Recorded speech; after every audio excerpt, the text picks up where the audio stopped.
تعدي الشمس اللي نحتاج الإيمان، الحب ونكران الناس وصداقة كل الأديان. من كل عرق ومن كل جن صحي ضميرك يا إنسان.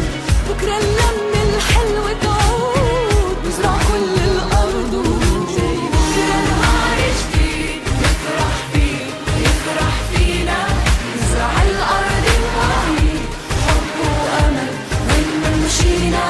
بكرة تجمعنا الأيام على الخير وعالسلام، نبني سوا سوا سوا نلون الكون بأغانينا. بكرة يومك يا بلادي نملى الفرحة في كل مكان، نبني مستقبل لأولادي يعيشوا بخير وأمان.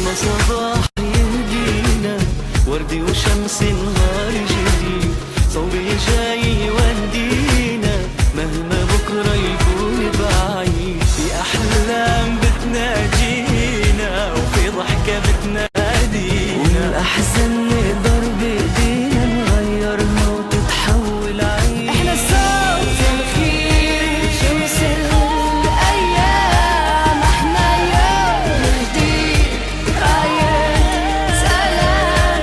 احنا نايات الحب وروح الأنهار، احنا قافلة ننشد الأحلام. مستنينا جناح الهوى بكرة نكون أحلى سوا. افتح أبواب الأمل لنلعب ما انتهى.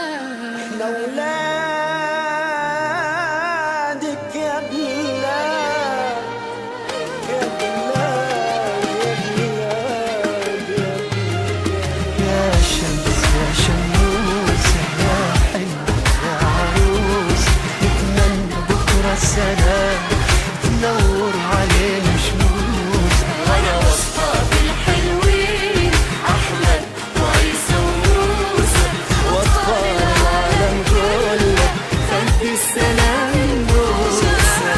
بكرة نهار جديد نفرح بيه ويفرح بينا، نزرع الأرض مواعيد حب وأمل وين ما مشينا. بكرة تجمعنا الأيام على الخير عالسلام، يا دنيا سوا سوا بنلون الكون أغانينا. وافرح فينا حب وأمل وين ما مشينا. بكرة تجمعنا الأيام على الخير والسلام، نبني سوا سوا سوا بنلون الكون أغانينا. نهار جديد نمر علينا، نزرع الأرض بوعيد حب وأمل وين ما مشينا.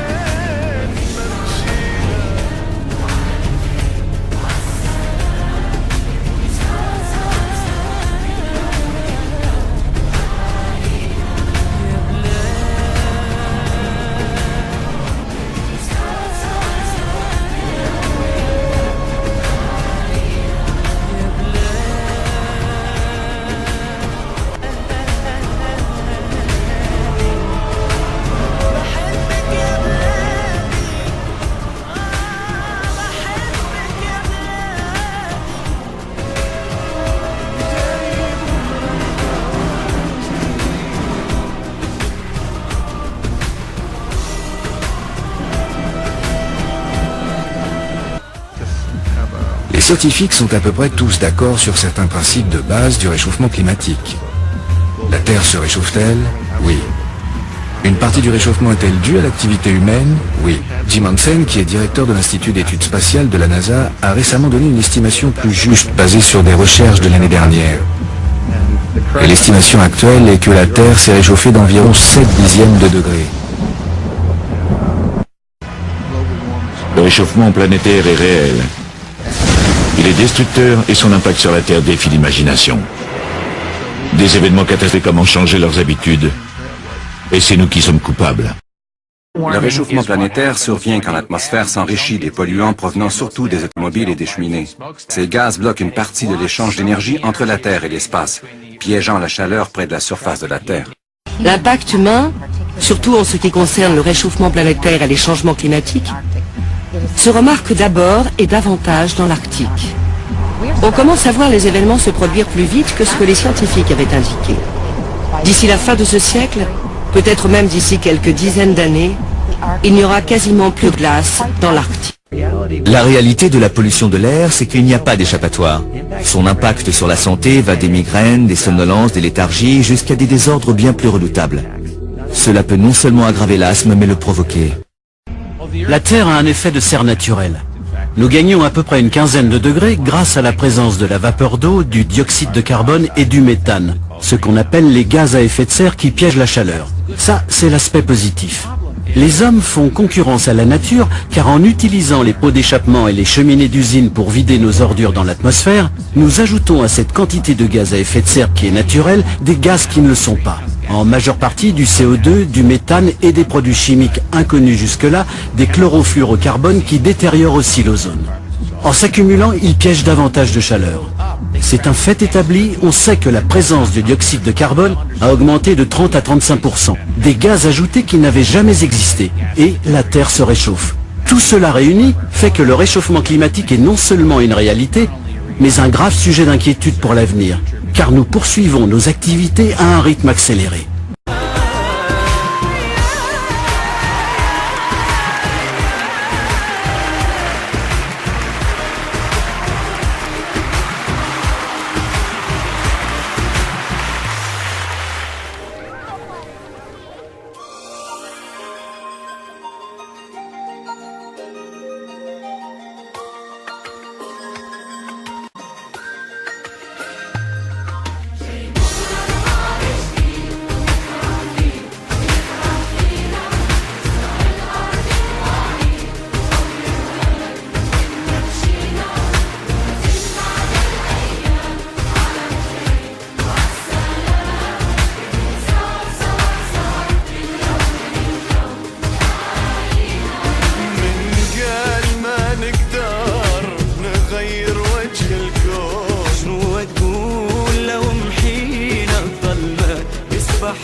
Quelle est la différence entre le sauna et le hammam? Chaleur sèche, c'est-à-dire que vous allez avoir un taux d'humidité aux alentours des 20% pour une température qui peut atteindre jusqu'à 90 degrés pour le sauna. Alors que le hammam, c'est l'inverse. Ouais, ça peut atteindre 90 degrés. Le hammam, c'est l'inverse. C'est 100% d'humidité. Par contre, une chaleur moindre, 50 degrés, mais malgré tout, le ressenti est équivalent, tout simplement parce que l'eau est un meilleur conducteur de chaleur que l'air. Au mois de juillet dernier, on l'a appris récemment, une femme a perdu la vie alors qu'elle subissait un rituel de sudation. Alors, qu'est-ce que c'est que la hutte de sudation? Oui, la hutte de sudation n'est pas un emballage dans de la boue avec du cellophane autour, c'est pas du tout ça. La sudation, c'est une hutte qui est faite à l'origine en peau. Donc la sudation, c'est, comme on le sait par les Suédois ou ce qui vient des Incas, et le corps transpire. on a des pierres à l'intérieur qui chauffent avec de l'eau. On chauffe des pierres dans le feu sacré à l'extérieur et on met de l'eau dessus. Mais à l'intérieur, ce qui va se produire, c'est que plus la chaleur, on a encore moins l'habitude. Parce qu'il fait vraiment très chaud, là. Ça va trop. Vous dites que ça chauffe beaucoup. Ça va progressivement. La femme, Madame Lavigne, est morte cuite, littéralement, parce qu'il faisait trop chaud. Mais c'est pas du tout le même principe, parce que ça appartient, mais c'est dangereux. Mais c'est le même processus. Ce que vous voulez, c'est suer, je présume, puisque c'est une thérapie de sudation. J'imagine, à rester dedans. C'est-à-dire que c'est en fonction de leur rythme à eux. C'est déjà un énorme travail pour eux que de rentrer dans un environnement qu'ils ne connaissent pas. Ça dure combien de temps? Ça dépend des personnes qui sont là. En général, il y a 9 personnes qui vont rentrer avec moi. En même temps? Oui. Oh. Et ça dépend de si une personne souhaite sortir. Ça ne va pas sentir bien bon, 9 personnes à 50 degrés. Je l'attendais celle-là. Eh bien non. Vous avez de la sudation, à moins que tout le monde mette du Manen ou du Speed Stick Plus. Non, j'ai la solution, c'est amérindien. La femme qui a fait cuire la madame, là, elle était sûre que ça marchait ces affaires-là. C'est bien le drame. Je ne sais pas de quoi elle était sûre, mais il y avait 8-9 personnes qui sont là. Il y a une solidarité qui se crée aussi. Donc à l'origine, c'est l'énergie des êtres humains qui sont là, puis l'énergie de la terre, l'énergie de l'air, et puis de l'eau et des pierres. C'est toute cette énergie. Là, après la rivière, après, on va se...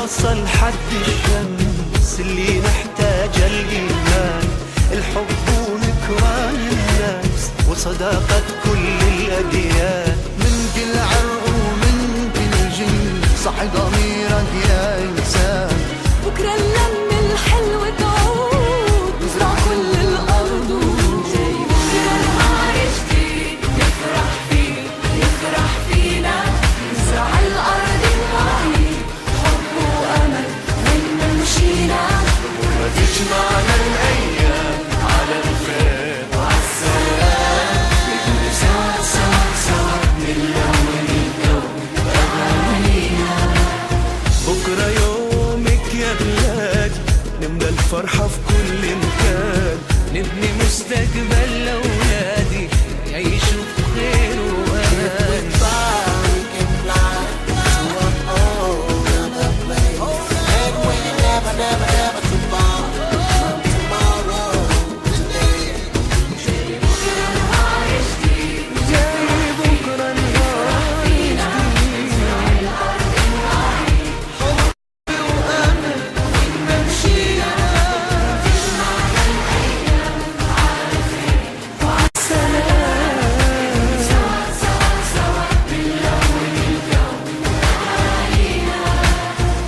صباح يهدينا وردي وشمس نهار جديد صوب الجاي يودينا مهما بكرة يكون بعيد في أحلام بتناجينا وفي ضحكة بتنادينا والأحزان نقدر بإيدينا نغيرها وتتحول عيد احنا صوت الخير شمس الأيام احنا يوم جديد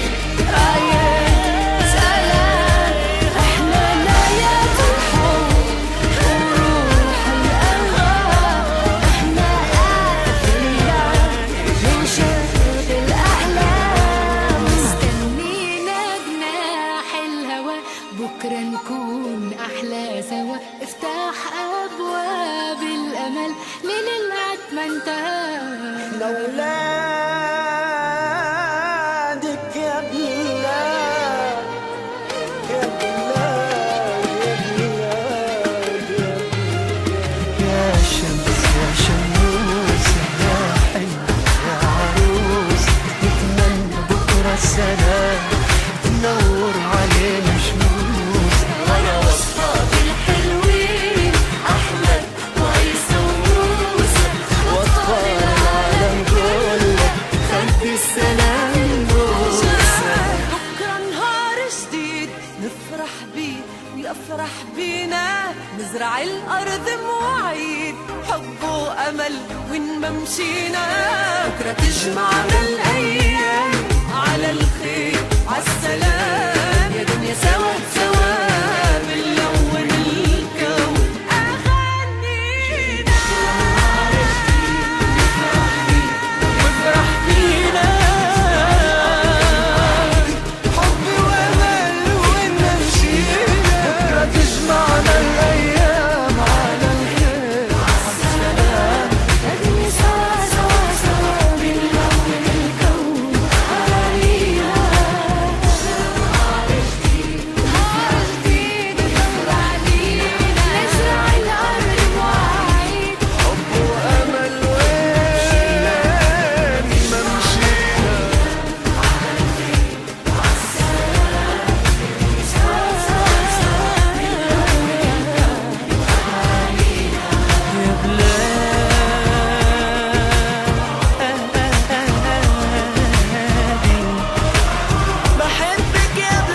نوصل حد الشمس اللي نحتاج الإيمان، الحب وذكران الناس وصداقة كل الأديان. من كل عرق ومن كل جنس صحي ضميرك يا إنسان.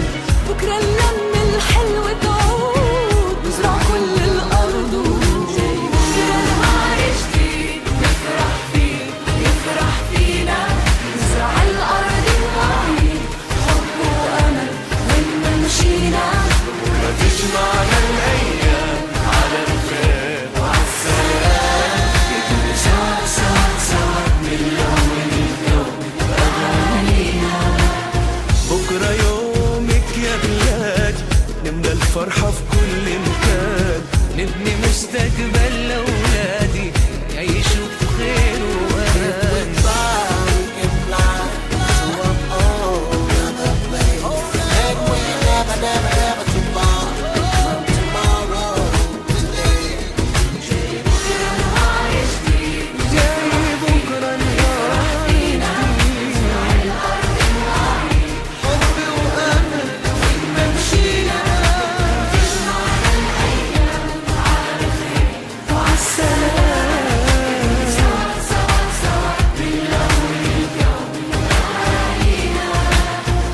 صباح يهدينا وردي وشمس نهار جديد، صوبي جاي يودينا مهما بكرة يكون بعيد. في أحلام بتناجينا وفي ضحكة بتنادينا، والأحزان نقدر بإيدينا نغيرها وتتحول عيد. احنا صوت الخير شمس الأيام، احنا يوم جديد راية سلام، احنا نايات الحب وروح الأنهار، احنا آخرنا ننشد الأحلام. مستنينا جناح الهوى بكرة نكون أحلى سوا، افتح أبواب الأمل للعد ما انتهى.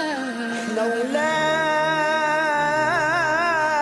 يا بلاد يا بلاد يا بلاد يا شمس يا شموس يا حلوة يا عروس، نتمنى بكرة السلام تنور علينا شموس. وانا وصفة بالحلوين أحلى وعيسى وموسى وأطفال العالم كله خلي السلام بوسة.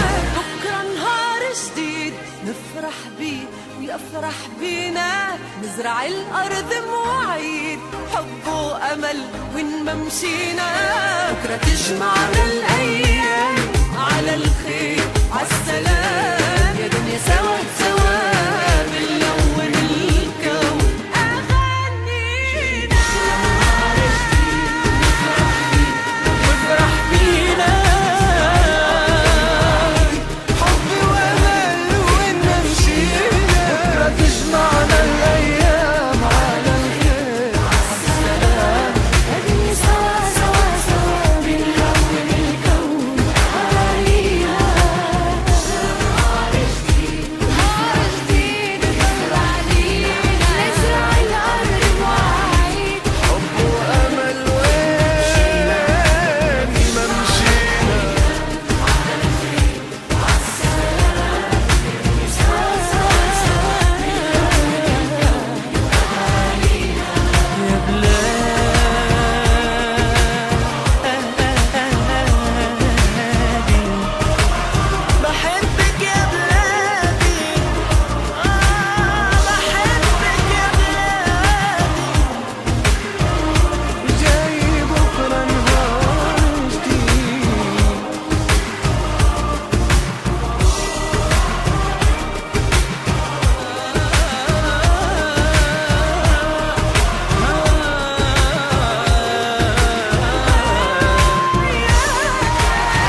نوصل حد الشمس اللي نحتاجه الإيمان، الحب ونكران الناس وصداقة كل الأديان. من كل عرق ومن كل جنس صح ضميرك يا إنسان.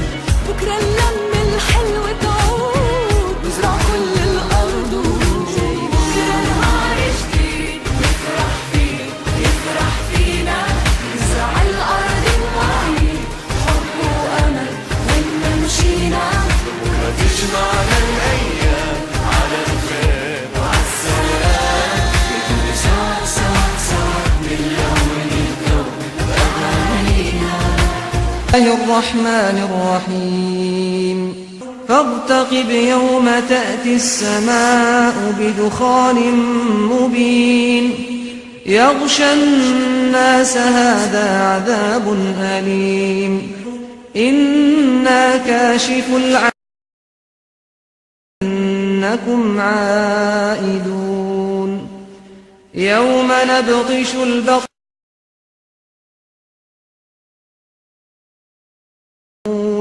بسم الله الرحمن الرحيم.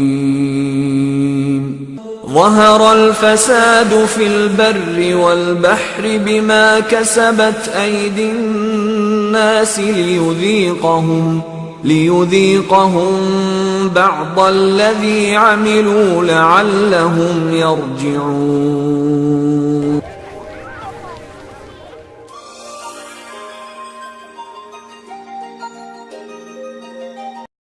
Au nom d'Allah, le plus miséricordieux, le très miséricordieux. Soyez attentifs et surveillez sans peinage les jours où le ciel présentera les marques évidentes de la fumée. Ceci néfaste a pour effet de vous emmitoufler et vous souffrirez terriblement. Au nom d'Allah, le plus miséricordieux, le très miséricordieux.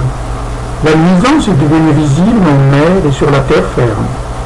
Elle résulte des biens produits par les activités humaines. Les gens goûteront aux effets nocifs de leurs produits. Vont-ils y remédier? بكرة يومك يا بلاد، نملى الفرحة في كل مكان، نبني مستقبل لأولادي يعيشوا بخير وأمان.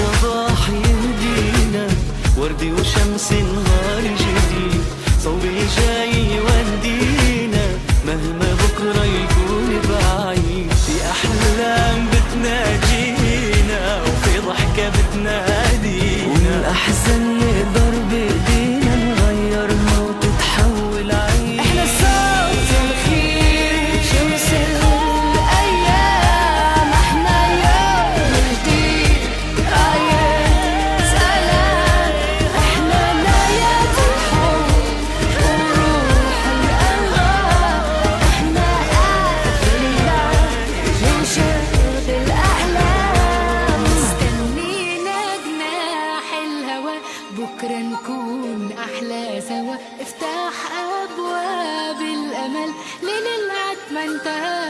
احنا ولادك يا بلاد، يا بلاد، يا بلاد، يا شمس يا شموس يا حلوة يا عروس، نتمنى بكرة السلام تنور علينا شموس. على وصفات الحلوين أحمد وعيسى وموسى وأطفال العالم كله خلف السلام موسى. بكرة نهار جديد نفرح بيه ويفرح بينا، نزرع الأرض مواعيد حب وأمل وين ما مشينا. بكرة تجمعنا الأيام على الخير عالسلام، يا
le réseau de l'association de surveillance de la 7 jours sur 7 atmosphérique en Alsace mesure la qualité de l'air que nous respirons et nous en informe.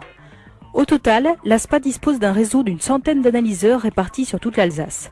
C'est elle qui chaque jour nous donne après la météo régionale l'indice de qualité de l'air, un indice qui reprend les valeurs moyennes sur la journée des 4 polluants de l'air principaux. Mais l'ASPA ne se contente pas d'observer. Quand le niveau de pollution dépasse un certain seuil, elle alerte les autorités et les aide à savoir quelles mesures il est nécessaire de prendre. Pour un polluant donné comme l'ozone, on va prendre l'exemple de l'ozone, on sait qu'il y a des sources qui vont amener des points d'ozone élevés, on va avoir des prévisions qui vont être faites et il y aura des actions qui vont être menées pour inciter à utiliser moins les transports individuels au profit des transports communs. Et donc, notre travail est de donner tous les éléments pour les décideurs pour agir là où ce sera le plus pertinent. Les premiers intéressés, ce sont les Alsaciens. Chacun de nous inhale quotidiennement environ 15 000 litres d'air. L'impact sur la santé d'une pollution atmosphérique lourde peut donc être conséquente. En matière sanitaire, les particules, les poussières en suspension, ce sont les polluants qui sont, les plus nocifs, puisqu'on recense au niveau de l'ensemble de l'Europe des 25 une surmortalité de 350 000 individus par an. C'est la raison pour laquelle, quand on parle de réduction, c'est surtout pour se préoccuper de la santé humaine. En France, les ménages sont à l'origine de la moitié des émissions de gaz carbonique. Nous avons deux outils qui vont faciliter un petit peu la prise en compte du comportement individuel par rapport à la pollution. Le premier s'appelle Itinéraire. Il permet de calculer l'impact de son moyen de transport, de son domicile à son lieu de travail. Et le deuxième outil s'appelle L'air, c'est mon affaire. Et cet outil permet de connaître en fonction de son comportement à son domicile tout ce qui va apporter des polluants à son domicile, faire des économies d'énergie, etc. Et surtout, ce sont des outils qui ne sont pas là pour culpabiliser, mais pour améliorer son comportement. Changer sa manière de se déplacer, éviter les gaspillages, bien choisir l'équipement de sa maison, autant d'aspects de la vie quotidienne dans lesquels nous pouvons tous investir pour aider l'ASPA à réduire la pollution de l'air.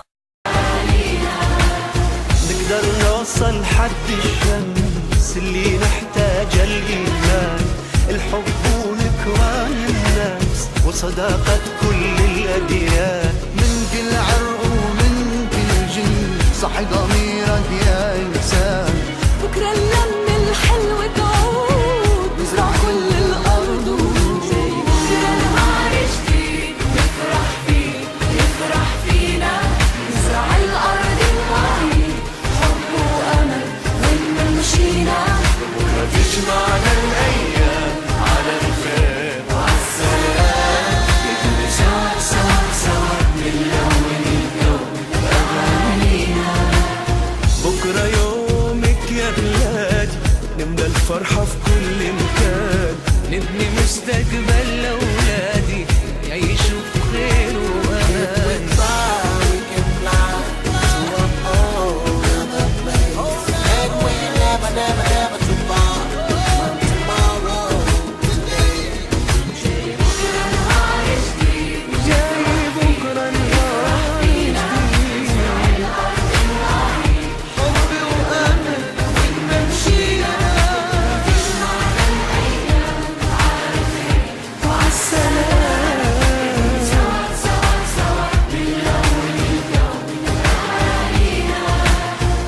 صباح يهدينا وردي وشمس نهار جديد صوبي جاي يودينا مهما بكرة يكون بعيد في أحلام بتناجينا وفي ضحكة بتنادينا والأحزان نقدر بإيدينا نغيرها وتتحول عيد احنا صوت الخير شمس الأيام احنا يوم جديد